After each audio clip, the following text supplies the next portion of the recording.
Will's probably the best person to talk about this because he's been heavily involved in all that. But I guess a couple of years ago, the big question when we went to the biennium that started 2 years ago in the Texas legislature, and we had the big deficit, was the ETF going to even exist?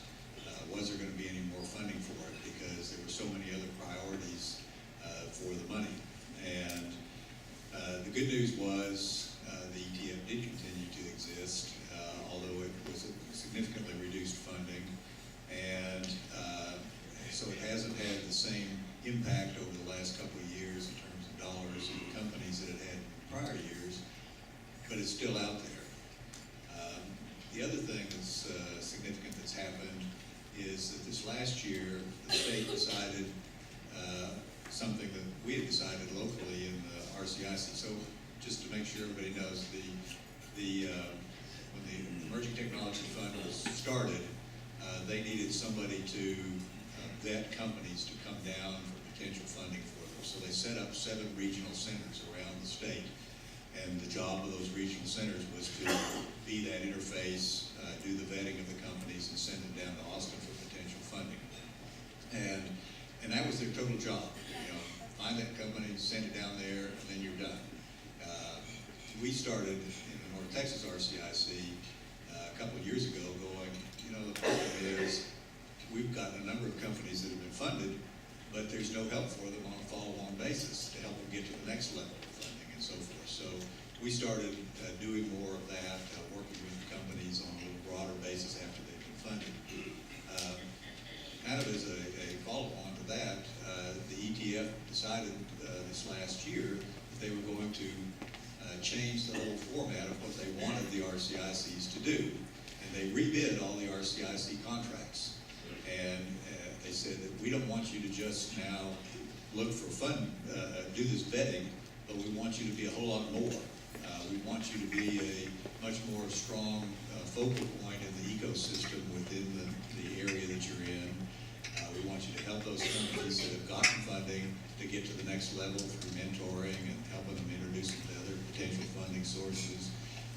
We want you to take those companies that we didn't fund, that are still out there. They may not have gotten funded because they didn't meet our criteria. That doesn't mean they're not going to be a good company. And try to help them be successful too by making introductions for them and so forth. We want you to make sure that you're set up so that you've got investors and residents that really know how to evaluate companies for funding and get them in the right place. You know, we want to make sure that you're just really plugged into the ecosystem and taking it to a higher level. And the neat thing about the RCIC in North Texas is that we've done a little look, and there are like 50 organizations that are involved in economic development in North Texas. It's a big ecosystem in terms of the number of entities, and that's all the way from chambers to incubators to organizations and so forth. And we recently had a situation where a big fund from out of state was looking to put some money into Texas to help develop a kind of an entity to really drive the ecosystem. And we went after that, but what they came back and said was the problem with North Texas is it's too dispersed. There's no real coordination of all these entities for economic development, and we're not willing to put our money into this organization, into this area, because we don't think you're organized well enough and that it's all going to come together.